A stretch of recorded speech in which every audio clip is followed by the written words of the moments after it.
500 drones ukrainiens viennent de traverser le ciel russe à toute allure, atteignant les murs même du Kremlin, et le bouclier invincible de Poutine s'est complètement effondré. Alors que l'armée russe perd 70 miles carrés de territoire en un seul mois, l'empire pétrolier de la Russie est littéralement en train de partir en fumée. La tendance s'est inversée. Aujourd'hui, nous révélons la vaste attaque de drones contre Moscou, les chiffres du front que le Kremlin cache et les super-armes ukrainiennes, bon marché mais mortelles, qui obligent l'OTAN et le Pentagone à complètement réécrire leur manuel de défense. Bienvenue dans la mise à jour sur la guerre. Commençons par la campagne qui a discrètement remodelé cette guerre à ses racines économiques et industrielles. Parce que l'histoire de ce que les frappes ukrainiennes à longue portée ont accompli ces dernières semaines est précisément celle que la Russie tente désespérément de minimiser, et les chiffres rendent cela très difficile. Zelensky a confirmé publiquement que la production pétrolière russe a subi un coup suffisamment sévère pour forcer la fermeture de 400 puits de pétrole à travers le pays. 400. Ce n'est pas un dommage collatéral causé par une seule frappe. C'est l'effet cumulatif d'une campagne soutenue, délibérée et de plus en plus précise contre l'infrastructure qui finance la guerre de la Russie. Chaque baril de pétrole qui ne circule pas est un dollar qui n'atteint pas le budget de la défense du Kremlin, et les Ukrainiens ont compris cette arithmétique mieux que presque tout autre acteur dans ce conflit. Les frappes spécifiques de la semaine dernière racontent une histoire de portée, de précision et d'intention stratégique. Des drones ukrainiens ont frappé des infrastructures pétrolières à Yaroslavl, Ryazan et dans la région de Novgorod, ciblant des raffineries, des installations de stockage et des usines de traitement situées au cœur du territoire russe, loin de la ligne de front, loin des endroits où la Russie pensait que la guerre pourrait un jour atteindre. Les raffineries de Moscou et de Ryazan ont toutes deux suspendu leurs opérations après des attaques de drones. Et lorsque les deux plus grands centres de raffinage de Russie sont mis hors service, l'effet se répercute sur toute la chaîne d'approvisionnement. Moins de carburant raffiné signifie des coûts opérationnels plus élevés, une logistique ralentie et, à plus long terme, une véritable pression sur les approvisionnements en carburant dont dépendent les véhicules militaires, les systèmes d'artillerie et les avions russes pour fonctionner. Et voici le détail qui rend cette campagne encore plus significative qu'elle ne pourrait le paraître à première vue. Les frappes en profondeur ukrainiennes ne visent pas seulement le carburant. Elles frappent les usines et les lignes d'approvisionnement qui alimentent la production de munitions de la Russie, et les résultats commencent à se faire sentir. La Russie connaît désormais des problèmes documentés dans la fabrication de munitions, conséquence directe de la campagne de frappe soutenue. Réfléchissez à ce que cela signifie dans le contexte d'une guerre qui a été définie, plus que toute autre chose, par le volume d'obus et de missiles que chaque camp peut lancer dans les airs. Le plus grand avantage stratégique de la Russie dans ce conflit a toujours été sa capacité à encaisser d'énormes pertes et à continuer d'avancer, et cet avantage est directement lié à sa production industrielle. Lorsque vous commencez à frapper cette production, vous ne détruisez pas seulement des bâtiments, vous attaquez la théorie russe sur la manière de gagner cette guerre. La précision de ces frappes soulève une question que les analystes occidentaux se posent depuis des mois. Comment l'Ukraine parvient-elle à faire cela? La réponse tient à une combinaison de facteurs, des systèmes de guidage de drones améliorés, un meilleur renseignement pour le ciblage et un modèle de production qui permet à l'Ukraine de générer suffisamment de drones d'attaque pour tester les défenses aériennes russes depuis plusieurs directions simultanément, identifier les points faibles de la couverture et les franchir. Les raffineries en feu à Ryazan ne sont pas le fruit du hasard. Elles sont le résultat d'ingénierie, de planification et d'une doctrine stratégique qui a considérablement évolué depuis les débuts de cette guerre. Et ce n'est pas fini. Zelensky a confirmé cette semaine qu'il avait approuvé des plans pour étendre les frappes de longue portée à travers la Russie en juin, avec des cibles allant au-delà de ce qui a été touché jusqu'à présent. Si la Russie poursuit sa campagne de terreur aérienne contre les villes ukrainiennes, a déclaré Zelensky, les frappes sur Moscou pourraient devenir aussi routinières que les raffineries en feu et les ports fumants qui sont déjà devenus une caractéristique régulière de cette guerre. Ce n'est pas une menace destinée à la consommation intérieure. C'est une déclaration d'intention opérationnelle. Et compte tenu de ce qui s'est passé dans la nuit du 17 mai, c'est une déclaration appuyée par une capacité démontrée. Parlons maintenant en détail de cette nuit-là, car ce qui s'est passé au-dessus de Moscou le 17 mai n'était pas simplement une opération militaire. C'était une démonstration délibérée et calculée de quelque chose que la Russie a passé des années et dépensé des milliards de dollars à essayer d'empêcher quiconque de démontrer. L'Ukraine a lancé ce que les médias d'État russes eux-mêmes ont qualifié de plus grande attaque de drones sur Moscou depuis plus d'un an, avec plus de 500 drones déployés sur le territoire russe en une seule nuit. Le ministère russe de la Défense a affirmé avoir intercepté d'immenses vagues de drones ukrainiens, ce qui, même si vous acceptez ce chiffre tel quel, devrait immédiatement vous amener à vous poser une question. S'ils les ont tous interceptés, pourquoi d'énormes explosions illuminaient-elles les zones industrielles près de la raffinerie de pétrole de Moscou ? Pourquoi des interceptions chaotiques et des débris tombant du ciel ont-ils forcé la fermeture de Tcheremetyevo, le plus grand aéroport international de Russie? Et, plus frappant encore, pourquoi des débris d'un drone ukrainien FP-1 ont-ils été retrouvés sur la rue Mosfilmovskaya, à seulement 6 km des murs du Kremlin lui-même? Ce dernier élément mérite toute votre attention, car il révèle quelque chose de fondamental sur l'état de la défense aérienne russe que même la meilleure communication officielle ne peut dissimuler. Le bouclier multicouche de plusieurs milliards de dollars que Poutine a construit autour de Moscou, les batteries S-400, les systèmes Pantsir, les réseaux radars, les équipes d'interception, a été conçu pour arrêter une seule chose, les avions de combat et missiles de croisière avancés de l'OTAN venant de la direction de l'Europe de l'Ouest. Il a été conçu pour un modèle de menace spécifique, basé sur des paramètres de performance précis et optimisé pour une menace conventionnelle d'un adversaire de même niveau. Ce pourquoi il n'a pas été conçu, ce qu'il ne peut pas gérer à grande échelle, c'est un essaim de centaines de petits drones peu détectables approchant de dizaines de directions différentes simultanément, dont beaucoup suivent des trajectoires spécifiquement tracées pour se faufiler à travers les failles et les angles morts d'un réseau de couverture radar qui n'a jamais été conçu pour ce type d'attaque. Les opérateurs ukrainiens ont identifié ces angles morts. Ils ont cartographié les failles de couverture dans le réseau radar de Moscou. Ils ont calculé les couloirs d'approche où la probabilité de détection est la plus faible et ils les ont empruntés. Des débris d'un drone ukrainien FP-1 portant l'inscription « Moscou ne dort jamais » sur son fuselage ont été retrouvés dans la rue Mosfilmovskaya. C'est à seulement 6 km des murs du Kremlin. Ce n'est pas un simple déficit de capacité. C'est une inversion totale de l'hypothèse stratégique sous laquelle les citoyens de Moscou vivent depuis 4 ans. L'hypothèse selon laquelle la guerre est quelque chose qui arrive aux Ukrainiens, pas à eux. L'effet psychologique de cela est un phénomène que les analystes extérieurs suivent de près, et le tableau qu'ils dressent est celui d'une anxiété croissante et mesurable au sein de la société russe, que l'appareil de propagande du Kremlin a de plus en plus de mal à gérer. La répression d'Internet à Moscou et à Saint-Pétersbourg s'intensifie. L'écart entre ce que la télévision d'État raconte aux Russes sur la guerre et ce qu'ils peuvent observer autour d'eux ne cesse de se creuser. Des maisons qui brûlent dans la banlieue de Moscou, des aéroports brièvement fermés, des débris qui tombent sur les grandes autoroutes. Ce ne sont pas des événements que l'on peut expliquer par de la désinformation ukrainienne lorsque la maison de votre voisin est en feu. L'aspect technique de cette attaque est celui qui devrait faire se pencher tous les planificateurs de la défense occidentale sur leur siège.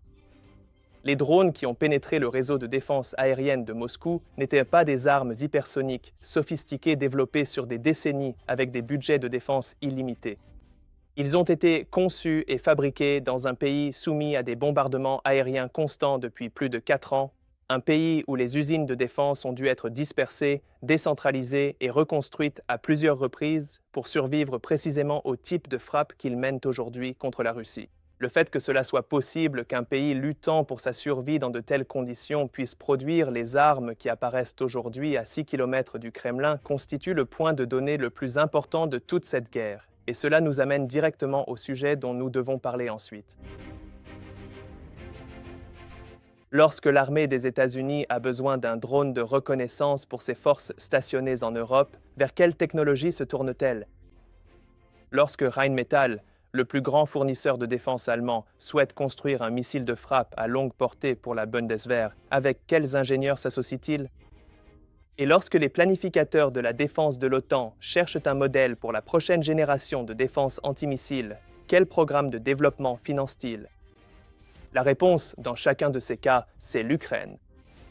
Commençons par Ruta, car c'est l'histoire qui cristallise tout l'argument en un seul système. Destinus, une entreprise aérospatiale suisse-néerlandaise, et Rheinmetall ont annoncé cette semaine l'accélération du développement du Ruta-Block 3, un missile de croisière doté d'une portée de 2000 km et d'une ogive de 250 kg. Et il ne s'agit pas d'un prototype lointain qui attendrait 2027. Le président Zelensky a déjà officiellement confirmé le succès des essais du missile Ruta sur le champ de bataille.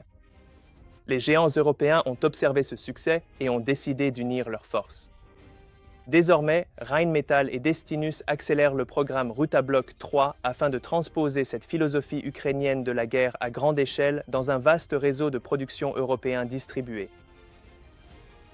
Comparez cela maintenant à un Tomahawk. Le missile de croisière Tomahawk de la marine américaine coûte environ 1 300 000 $ l'unité. C'est une arme exquise, extrêmement performante, qui nécessite des années de production, un entretien sophistiqué et qui est disponible en quantité réelle, mais finalement limitée par l'économie et la capacité industrielle d'un système d'approvisionnement conçu pour une autre époque. Ruta est conçue dès le départ selon une philosophie opposée. Elle est pensée pour une production de masse au sein d'un réseau industriel distribué couvrant 3 pays. Elle peut être lancée directement depuis un conteneur maritime standard, ce qui signifie qu'elle n'a besoin d'aucune plateforme spécialisée, ni navire de guerre, ni base aérienne, ni véhicule lanceur pouvant être identifiés et ciblés à l'avance. Elle se déplace entre 500 et 800 km/h, une vitesse suffisante pour déjouer les véhicules d'interception mobiles russes et les systèmes héliportés conçus pour traquer les drones lents et suffisamment coûteuse à intercepter pour épuiser le stock limité de missiles solaires haut de gamme de la Russie. Comme l'a déclaré cette semaine le PDG de Destinus, le facteur décisif n'est plus l'existence d'armes de précision, mais la capacité à les produire, les renouveler et les faire évoluer à l'échelle industrielle lors d'opérations prolongées de haute intensité.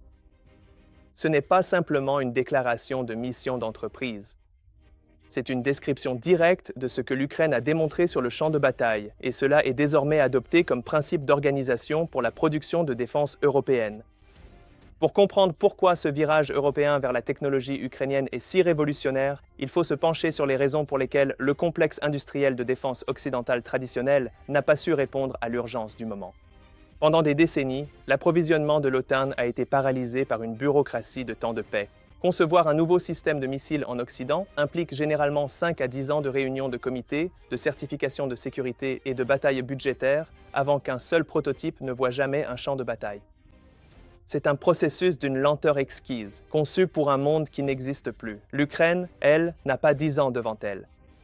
Les ingénieurs ukrainiens écrivent du code le matin, impriment en 3 dimensions des composants l'après-midi et les testent contre les systèmes de guerre électroniques russes en conditions réelles à la tombée de la nuit.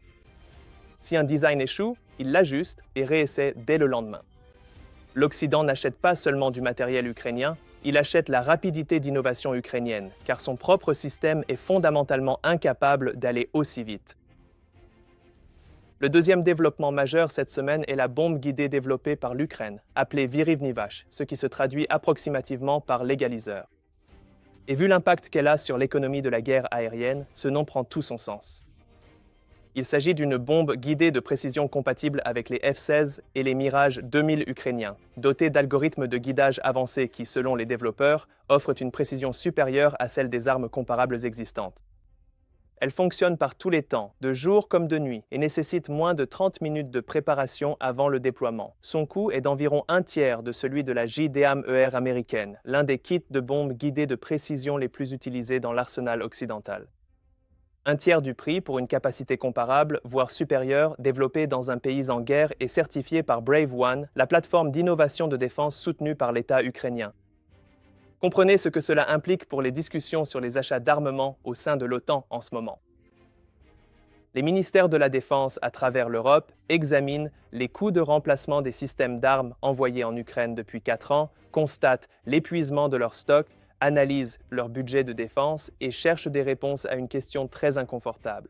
Comment vont-ils se réarmer rapidement et à moindre coût? Le Vyriv-Nivash est une réponse à cette question. Ce n'est pas un prototype. C'est une arme en production, larguée depuis des avions de chasse déjà engagés dans le conflit, avec un coût qui rend l'achat en masse réalisable plutôt qu'utopique. Parlons maintenant de Freya, car c'est ici que l'histoire prend le tournant le plus inattendu de tous. L'un des atouts les plus redoutables de la campagne offensive russe a toujours été ses missiles balistiques. Les Iskander, les Kinzhal, des armes qui voyagent à des vitesses rendant leur interception véritablement difficile et qui sont conçues pour submerger les systèmes de défense aérienne en arrivant plus vite que ceux-ci ne peuvent réagir. La principale réponse occidentale à cette menace, le Patriot PAC-3, coûte environ 3,7 millions de dollars par tir d'intercepteur. La Russie paie environ 50 000 dollars pour un drone Shahed. L'équation économique de ce taux d'échange est l'un des problèmes les plus dangereux de toute l'architecture de la défense européenne, et l'entreprise ukrainienne Firepoint essaie d'y remédier avec un système qu'elle a baptisé Freya. Le missile intercepteur FP7.X, au cœur du projet Freya, est principalement fabriqué à partir de matériaux composites en fibre de carbone avancée, ce qui réduit à la fois son coût de fabrication et sa signature radar.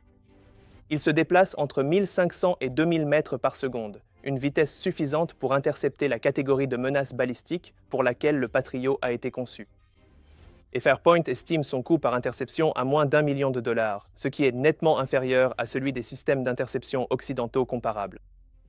Le missile a passé avec succès son premier test en février de cette année.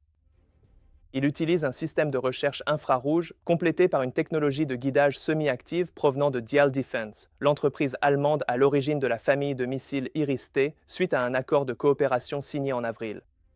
MBDA, le plus grand fabricant européen de missiles guidés, participe également au programme. Le système est conçu pour s'intégrer au protocole Link 16 standard de l'OTAN et l'architecture radar intègre des systèmes de Saab, Thales, Hensoldt, Kongsberg et Leonardo, ce qui en fait un projet véritablement multinational dès sa conception. Le cofondateur de Freya l'a résumé simplement. Bientôt, des missiles intercepteurs seront dans le ciel non seulement au-dessus de l'Ukraine, mais aussi au-dessus de toute l'Europe. Présenter l'Ukraine comme le point de départ d'une défense antimissile balistique pan-européenne aurait été tourné en ridicule dans toute conversation sérieuse sur la politique de défense il y a 5 ans. Aujourd'hui, c'est pourtant dans cette direction que vont réellement l'argent et les partenariats. Et puis il y a l'histoire de l'Eleka qui, de manière discrète, est la plus remarquable de toutes.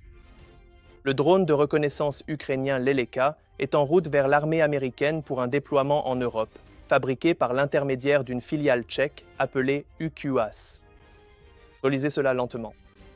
Les États-Unis d'Amérique, le pays au plus grand budget de défense de toute l'histoire de l'humanité, avec un accès direct à Lockheed Martin, Raytheon, Northrop Grumman et à tous les autres géants de l'aérospatiale de la planète, ont examiné leurs options en matière de technologie de drones de reconnaissance en Europe et ont décidé d'acheter ukrainien. Et cela va plus loin que le simple achat. Bloomberg a rapporté cette semaine que Washington cherche activement à obtenir des droits de transfert de technologie dans le cadre de ce que l'on appelle l'accord sur les drones, ce qui signifie que les États-Unis ne veulent pas seulement utiliser des drones ukrainiens, ils veulent en apprendre, les exploiter sous licence et potentiellement développer la technologie sous-jacente. Le pays dont les ingénieurs développent des armes dans des installations souterraines, tandis que des missiles russes s'abattent sur les villes au-dessus, se retrouve désormais dans une situation où la puissance militaire dominante du monde frappe à sa porte, demandant à comprendre comment ils font ce qu'ils font. La réponse à la façon dont ils s'y prennent n'est pas un secret. C'est le produit de conditions qu'aucun entrepreneur de la défense établi ne choisirait jamais volontairement. Concevoir sous le feu, itérer en quelques semaines plutôt qu'en plusieurs années, écarter immédiatement ce qui ne fonctionne pas parce qu'il n'y a pas de temps pour des théories qui ne survivent pas au contact d'une véritable guerre, et considérer la discipline des coûts non pas comme une simple directive d'approvisionnement, mais comme une exigence de survie. Un Tomahawk à 1 300 000 $ a du sens si vous avez une génération pour planifier votre prochain conflit. Un Ruta à une fraction de ce prix, lançable depuis un conteneur maritime, fabriqué sur un réseau distribué qui ne peut pas être mis hors service par une seule frappe, a du sens si la guerre est déjà là. Et c'est précisément ce point qui relie chaque histoire de cet épisode en un seul argument. La Russie a construit un réseau de défense aérienne valant plusieurs milliards de dollars autour de sa capitale et un système de production pétrolière bien rodé pour financer sa guerre, et elle regarde les deux s'effondrer sous la pression d'armes conçues dans des sous-sols et testées dans des zones de combat actives.